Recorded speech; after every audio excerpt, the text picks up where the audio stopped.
ಒಬ್ಬ ಹುಡುಗನಿಗೆ ಅವನ ವೀಸಾ ರಿಜೆಕ್ಟ್ ಆಗುತ್ತೆ. ಏನಕ್ಕಂದರೆ ಅವನು ತುಂಬ ದೊಡ್ಡದಾಗಿರೋಂಥ ತಪ್ಪೇನು ಮಾಡಿಲ್ಲ, ಒಂದು ಸಣ್ಣ ಮಿಸ್ಟೇಕ್ ಮಾಡಿದ್ದಾನೆ. ಆ ಕಾರಣದಿಂದಾಗಿ ಆ ವೀಸಾ ರಿಜೆಕ್ಟ್ ಆಗುತ್ತೆ. ನಿಮಗೆ ಆನೆಸ್ಟಾಗಿ ಹೇಳಬೇಕಂದ್ರೆ ನಿಮ್ಮದು ಕೂಡ ವೀಸಾ ನೆಕ್ಸ್ಟ್ ಟೈಮ್ ರಿಜೆಕ್ಟ್ ಆಗ್ಬೋದು. ನಿಮ್ಮ ವೀಸಾ ರಿಜೆಕ್ಟ್ ಆಗಬಾರ್ದಂದರೆ ಈ ವಿಡಿಯೋನ ಕೊನೆ ತನಕ ನೋಡಿ, ನಿಮಗೆ ಎಲ್ಲ ವಿಷಯ ಗೊತ್ತಾಗುತ್ತೆ. ನೀವು ಈ ತಪ್ಪನ್ನು ರಿಪೀಟ್ ಮಾಡಲ್ಲ. 2024ರಲ್ಲಿ 1.5 ಲಕ್ಷಕ್ಕಿಂತಲೂ ಹೆಚ್ಚು ಭಾರತೀಯರ ಸೆನ್ಜೆನ್ ವೀಸಾ ಅಪ್ಲಿಕೇಶನ್ನು ರಿಜೆಕ್ಟ್ ಆಗಿದೆ. ಯೋಚನೆ ಮಾಡಿ, ಸುಮಾರು 136 ಕೋಟಿ ಫೀಸಲ್ಲಿ ಕಲೆಕ್ಷನ್ ಆಗಿರುತ್ತೆ, ಎಲ್ಲ ರಿಜೆಕ್ಟ್ ಆಗಿಬಿಟ್ಟಿದೆ. ನಿಮ್ಮ ಡ್ರೀಮ್ ಟ್ರಿಪ್ಪನ್ನು ನೀವು ಪ್ಲ್ಯಾನ್ ಮಾಡ್ತಾ ಇರ್ತೀರ, ವೀಸಾ ರಿಜೆಕ್ಟ್ ಆಗುತ್ತೆ, ನೀವು ತುಂಬ ನೊಂದ್ಕೊಂಡ್ಬಿಡ್ತೀರ, ಬೇಜಾರಾಗಿಬಿಡ್ತೀರ. ಸೊ ನೀವು ಯುರೋಪ್ ಟ್ರಿಪ್ಪನ್ನು ಪ್ಲ್ಯಾನ್ ಮಾಡ್ತಾ ಇದ್ದೀರಿ ಅಂತಂದರೆ ಈ ವಿಡಿಯೋ ನಿಮಗೆ ತುಂಬ ಇಂಪಾರ್ಟೆಂಟ್ ಆಗಿರೋದು. ಈ ಮಿಸ್ಟೇಕ್ಸ್ಗಳನ್ನು ಖಂಡಿತವಾಗ್ಲೂ ನೀವು ಮಾಡಬೇಡಿ. ಈ ಮಿಸ್ಟೇಕ್ಸ್ಗಳು ಯಾವುದೆಲ್ಲ ಅಂತ ನೋಡೋಣ. ಭಾರತ ಇವತ್ತು ಸೆನ್ಜೆನ್ ವೀಸಾ ರಿಜೆಕ್ಷನ್ ಲಿಸ್ಟಲ್ಲಿ 3ನೇ ಸ್ಥಾನದಲ್ಲಿದೆ. ಮೊದಲನೇದು ಅಲ್ಜೀರಿಯಾ, 2ನೇದು ಟರ್ಕಿ, ಅದರ ನಂತರ ಬರೋದೇ ಭಾರತೀಯರದ್ದು. ಇದನ್ನು ಕೇಳಿದ್ರೆ ಖಂಡಿತವಾಗ್ಲೂ ಶಾಕ್ ಆಗುತ್ತಲ್ವ? ಯಾಕಪ್ಪ ಅವರು ಭಾರತೀಯರ ವೀಸಾಗಳನ್ನ ರಿಜೆಕ್ಟ್ ಮಾಡ್ತಾ ಇದ್ದಾರೆ? ಯುರೋಪ್ ಅವ್ರಿಗೆ ಭಾರತೀಯರನ್ನು ಕಂಡ್ರೆ ಆಗಲ್ವಾ? ಅವರು ಭಾರತೀಯರ ಜೊತೆ ಇಂಟ್ರ್ಯಾಕ್ಟ್ ಮಾಡೋಕ್ಕೆ ಇಷ್ಟಪಡಲ್ವಾ ಅಂತ ನಾವು ಯೋಚನೆ ಮಾಡ್ಬೋದು. ಆದರೆ ಆ ನಿಜವಾದ ಸತ್ಯ ಏನಂದರೆ, ಅವರು ನಮ್ಮ ಮೇಲೆ ಇರುವಂಥ ಬಯಸ್ ಇದೆ ಅಂತ ಇದು ರಿಜೆಕ್ಟ್ ಆಗ್ತಾ ಇರೋದಲ್ಲ. ಆದರೆ ನಾವು ಮಾಡ್ತಾ ಇರೋಂಥ ಸಣ್ಣ ಸಣ್ಣ ತಪ್ಪುಗಳಿಂದ ನಮ್ಮ ವೀಸಾ ರಿಜೆಕ್ಟ್ ಆಗ್ತಾಯಿದೆ. ಆ ತಪ್ಪುಗಳು ಯಾವುದಲ್ಲ ಅಂತ ನೋಡೋಣ. ಕೆಲವರು ಇದನ್ನು ಕೇಳಿದ್ರೆ ಇದು ಸ್ಕ್ಯಾಮ್ ಅಂತ ಅಂದ್ಕೊಳ್ಬೋದು, ಆದರೆ ಇದು ಸ್ಕ್ಯಾಮ್ ಅಲ್ಲ. ನಾವು ಮಾಡ್ತಾ ಇರುವಂಥ ಸಣ್ಣ ಸಣ್ಣ ಮಿಸ್ಟೇಕ್ಗಳಿಂದ ನಮ್ಮ ವೀಸಾ ರಿಜೆಕ್ಟ್ ಆಗ್ತಾಯಿದ್ದಾವೆ.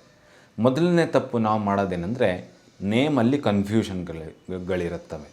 ನಮ್ಮ ಹೆಸರಿನಲ್ಲಿ ಕನ್ಫ್ಯೂಷನ್ ಇರುತ್ತೆ. ಏನಕ್ಕಂದರೆ ಪಾಸ್ಪೋರ್ಟಲ್ಲಿ ಒಂದು ಥರ ಬರೆದಿರುತ್ತೆ, ಮತ್ತು ನಮ್ಮ ಡ್ರೈವಿಂಗ್ ಲೈಸೆನ್ಸಲ್ಲಿ ಒಂದು ಥರ ಬರೆದಿರ್ತವೆ, ಮತ್ತು ನಮ್ಮ ಬ್ಯಾಂಕ್ ಸ್ಟೇಟ್ಮೆಂಟಲ್ಲಿ ಇನ್ನೊಂದು ಥರ ಬರೆದಿರುತ್ತವೆ.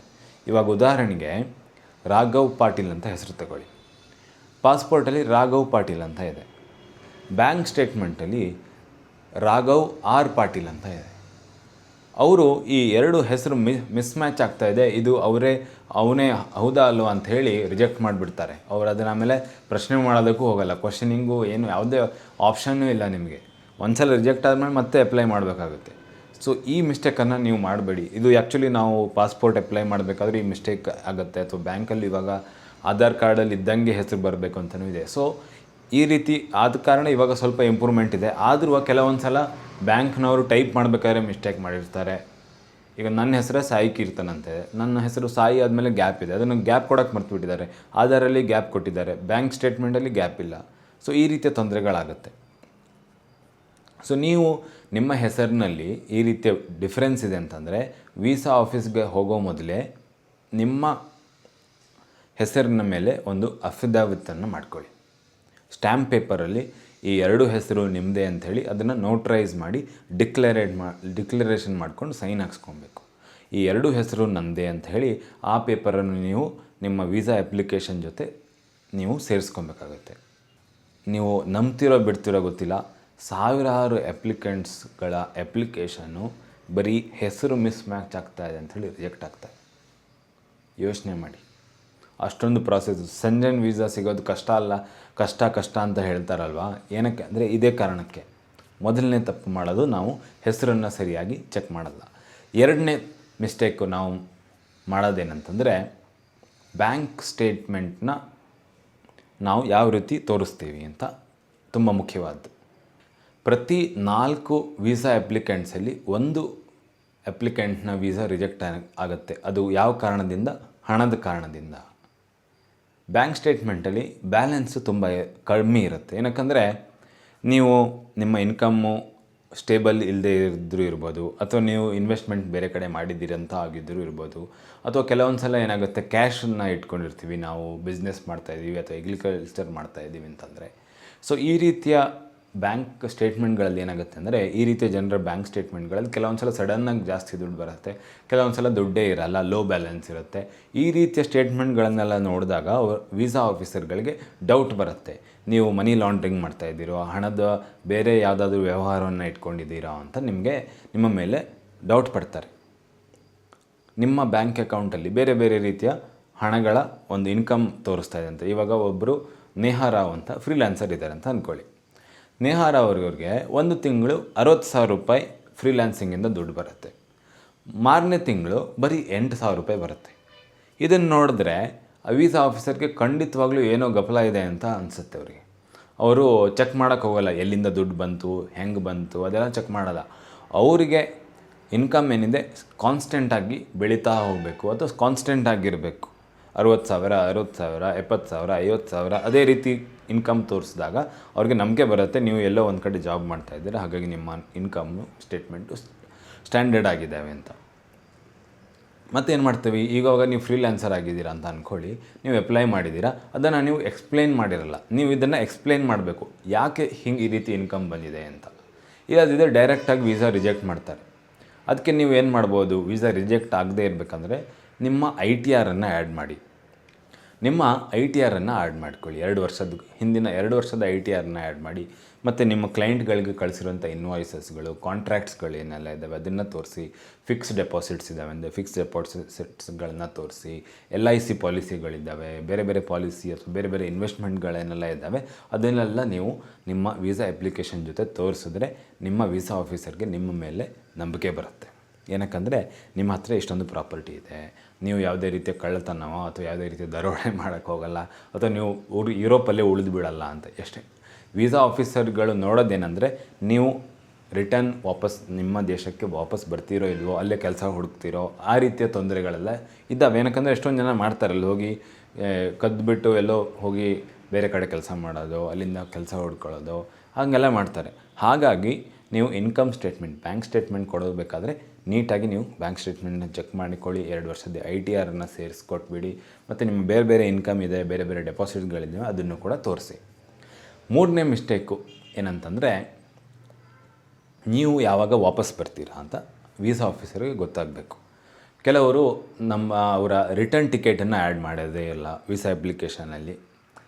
ರಿಟರ್ನ್ ಟಿಕೆಟ್ ಆ್ಯಡ್ ಮಾಡಿಲ್ಲ ಅಂತಂದರೆ ಅವ್ರು ಖಂಡಿತವಾಗ್ಲೂ ಡೌಟ್ ಬರುತ್ತೆ, ಇವನು ರಿಟರ್ನ್ ಟಿಕೆಟೇ ಹಾಕಿಲ್ಲ ವೀಸಾ ಅಪ್ಲಿಕೇಶನ್ ಮಾಡ್ತಾ ಇರಬೇಕಾದ್ರೆ.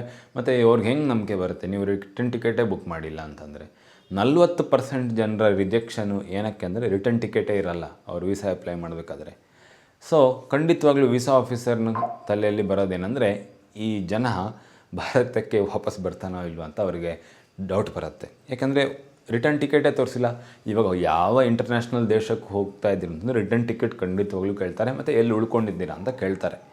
ಸೊ ರಿಟರ್ನ್ ಟಿಕೆಟನ್ನು ಮೊದಲೇ ಬುಕ್ ಮಾಡಿಟ್ಕೊಳ್ಳಿ, ಪ್ಲ್ಯಾನ್ ಮಾಡಿ ಆ ರಿಟರ್ನ್ ಟಿಕೆಟನ್ನು ನಿಮ್ಮ ವೀಸಾ ಅಪ್ಲಿಕೇಶನ್ ಜೊತೆ ಆ್ಯಡ್ ಮಾಡ್ಕೊಳ್ಳಿ. ಮತ್ತು ನಿಮ್ಮ ಆಫೀಸ್ ನೀವು ಕೆಲಸ ಮಾಡ್ತಿದ್ದಾನೆ ಆಫೀಸ್ ಲೀವ್ ಲೆಟರ್ನ ತಗೊಳ್ಳಿ. ರೆಂಟಲ್ ಅಗ್ರಿಮೆಂಟ್ ಇದೆ ಅಂದರೆ ರೆಂಟಲ್ ಅಗ್ರಿಮೆಂಟು, ಮನೆ ಪ್ರೂಫ್ ಇದೆ ಅಂದರೆ ಮನೆ ಪ್ರೂಫನ್ನು ಆ್ಯಡ್ ಮಾಡ್ಕೊಳ್ಳಿ, ಫ್ಯಾಮಿಲಿ ಡೀಟೇಲ್ಸನ್ನು ಆ್ಯಡ್ ಮಾಡಿ. ಮತ್ತು ನಿಮ್ಮ ಹತ್ರ ಬಿಸ್ನೆಸ್ ಇದೆ ಅಂದರೆ ಬಿಸ್ನೆಸ್ ರಿಜಿಸ್ಟ್ರೇಷನ್ ಪೇಪರ್ಸ್ ಏನೆಲ್ಲ ಇದ್ದಾವೆ ಅದನ್ನು ಕೂಡ ನೀವು ಆ್ಯಡ್ ಮಾಡಿದ್ರೆ ಅವ್ರಿಗೆ ನಂಬಿಕೆ ಬರುತ್ತೆ, ನಿಮ್ಮದು ಇಲ್ಲಿ ಎಸ್ಟಾಬ್ಲಿಷ್ಮೆಂಟ್ ಇದೆ, ನೀವು ಖಂಡಿತವಾಗ್ಲೂ ವಾಪಸ್ ಬರ್ತೀರಾ ಅಂತ. ಬೇಸಿಕಲಿ ಅವ್ರಿಗೆ ನಂಬಿಕೆ ಬರಬೇಕಷ್ಟೇ. ನಂಬಿಕೆಗೆ ಏನೆಲ್ಲ ಬೇಕು ಆ ಎಲ್ಲ ಡಾಕ್ಯುಮೆಂಟ್ಸನ್ನು ಕೊಡಬೇಕಾಗತ್ತೆ. ಸೊ ಇಲ್ಲಿ ನೀವು ನಂದು ಇನ್ಫಾರ್ಮೇಷನ್ ಲೀಕ್ ಆಗುತ್ತೆ, ಯಾರಾದರೂ ಮಿಸ್ಯೂಸ್ ಮಾಡ್ತಾರೆ ಹಂಗೆಲ್ಲ ಯೋಚನೆ ಮಾಡಬೇಡಿ. ವೀಸಾ ಆಫೀಸರ್ಗಳಿಗೆ ನಿಮ್ಮ ಎಲ್ಲ ಡೀಟೇಲ್ಸನ್ನು ನೀಟಾಗಿ ಎಕ್ಸ್ಪ್ಲೇನ್ ಮಾಡಿ, ನೀಟಾಗಿ ಡೀಟೇಲ್ಸನ್ನು ಕೊಡಿ. ಬೇಸಿಕಲಿ ನೀವು ನಿಮ್ಮ ಲೈಫ್ ಇಂಡಿಯಾದಲ್ಲಿ ತುಂಬ ಚೆನ್ನಾಗಿ ಸೆಟ್ ಆಗಿದೆ ಅಂತ ಪ್ರೂವ್ ಮಾಡಬೇಕಷ್ಟೆ. 4ನೇದು ಅನ್ರಿಯಲಿಸ್ಟಿಕ್ ಐಟಿನರಿ. ಏನಂದರೆ ನಾವು ಇವಾಗ ಇನ್ಸ್ಟಾಗ್ರಾಮಲ್ಲೋ ಯೂಟ್ಯೂಬಲ್ಲೋ ನಮ್ಮ ಥರನೇ ಯಾವ ಟ್ರಾವೆಲ್ ಇನ್ಫ್ಲೂಯೆನ್ಸರ್ಸ್ಗಳು ಒಂದು 3 ದಿನ 4 ದಿನ ಐಟಿನರಿ ಮಾಡಿರ್ತಾರೆ, ಅದನ್ನು ನೀವು ಕಾಪಿ ಮಾಡಿ ಪೇಸ್ಟ್ ಮಾಡ್ತೀರಾ. ನಾವು ವೀಸಾ ಅಪ್ಲೈ ಮಾಡಬೇಕಾದ್ರೆ ನಾವಲ್ಲಿ ತೋರಿಸ್ಬೇಕು ನಾವು ಯಾವ ರೀತಿ ನಮ್ಮ ಹಾಲಿಡೇನ ಸ್ಪೆಂಡ್ ಮಾಡೋಕ್ಕಿದ್ದೀವಿ. ಸೋಮವಾರ ಪ್ಯಾರಿಸು, ಮಂಗಳವಾರ ರೋಮು, 4ನೇ ದಿನ 3ನೇ ದಿನ ಆಮ್ಸ್ಟರ್ಡ್ಯಾಮು, ಈ ರೀತಿ ಹಾಕಿದ್ರೆ ಇದು ರಿಯಲಿಸ್ಟಿಕ್ಕಾಗಿ ನಾವು ಟ್ರಾವೆಲ್ ಮಾಡೋದಕ್ಕಾಗಲ್ಲ. ಅವ್ರು ಖಂಡಿತವಾಗ್ಲೂ ಡೌಟ್ ಬರುತ್ತೆ, ಇವರೇನೋ ಮಂಗ ಮಾಡ್ತಾವನೆ ಅಂತ.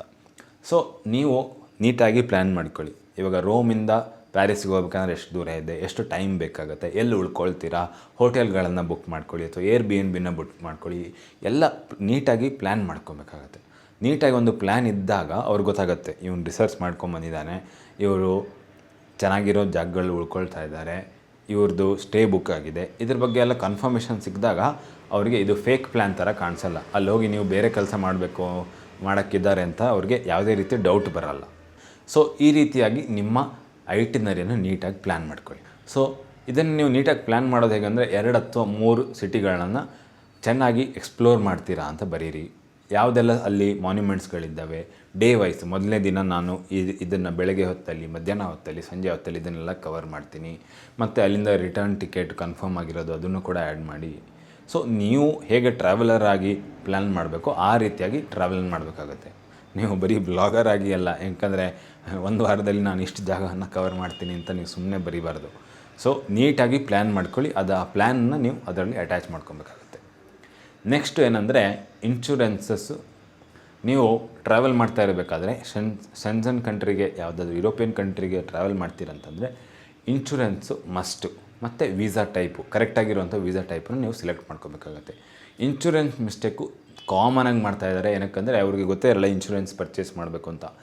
30,000 ಪೌಂಡ್ಸ್ ಕವರೇಜ್ ಇರುವಂಥ ಮಿನಿಮಮ್ಮು 30,000 ಪೌಂಡ್ಸು ಕವರೇಜ್ ಇರುವಂಥ ಇನ್ಶೂರೆನ್ಸ್ ಪ್ಲ್ಯಾನ್ನ ನೀವು ಪರ್ಚೇಸ್ ಮಾಡ್ಕೊಬೇಕಾಗುತ್ತೆ. ಅದು ತುಂಬ ಕಾಸ್ಟ್ಲಿ ಏನಾಗಲ್ಲ, ಸುಮಾರು 40 to 60 ರೂಪಾಯಿ ಪರ್ ಡೇ ಬರುತ್ತೆ. ಸೊ ನೀವು ಎಷ್ಟು ದಿನ ಇದ್ದೀರಾ ಆ ರೇಂಜಲ್ಲಿ ಬರುತ್ತೆ, 500 1000 ಆ ರೀತಿ ಬರುತ್ತೆ ಒಂದು ವಾರ ಇದ್ದರೆ.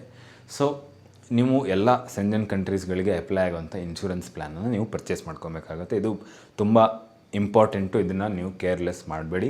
ಇನ್ಶೂರೆನ್ಸು ತುಂಬಾ ಮುಖ್ಯ. ಏನಕ್ಕಂದರೆ ನೀವು ಯುರೋಪ್ ದೇಶದಲ್ಲಿ ಯಾವುದಾದ್ರೂ ಶೆಂಜನ್ ಕಂಟ್ರೀಸಲ್ಲಿ ಇರಬೇಕಾದ್ರೆ ನಿಮ್ಗೆ ಏನಾದರೂ ಎಮರ್ಜೆನ್ಸಿ ಬಂತು ಅಂತಂದರೆ ನಿಮಗೆ ಇನ್ಶೂರೆನ್ಸ್ ಬೇಕಾಗುತ್ತೆ, ಇಲ್ಲಾಂದರೆ ತುಂಬ ಕಷ್ಟ ಆಗುತ್ತೆ. ಅಲ್ಲಿ ಎಮರ್ಜೆನ್ಸಿ ಮೆಡಿಕಲ್ ಸರ್ವಿಸಸ್ಸು ಎಲ್ಲ ತುಂಬಾ ಕಾಸ್ಟ್ಲಿ ಇದ್ದಾವೆ.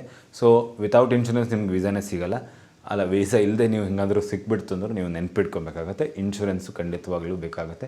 ಮತ್ತು ನೀವು ಹಾಲಿಡೇ ಟ್ರಿಪ್ಪು ಮಾಡ್ತಾಯಿದ್ದೀರ ಅಂತಂದರೆ ಅದಕ್ಕೆ ಬೇಕಾಗಿರೋಂಥ ವೀಸಾನ ಅಪ್ಲೈ ಮಾಡಬೇಕು. ಅದೇ ನೀವು ಬಿಸ್ನೆಸ್ ಮಾಡ್ತಾಯಿದ್ದೀರ, ಅದಕ್ಕೆ ಬೇಕಾಗಿರೋಂಥ ಡಾಕ್ಯುಮೆಂಟ್ಸನ್ನು ನೀವು ಅಟ್ಯಾಚ್ ಮಾಡಬೇಕಾಗುತ್ತೆ.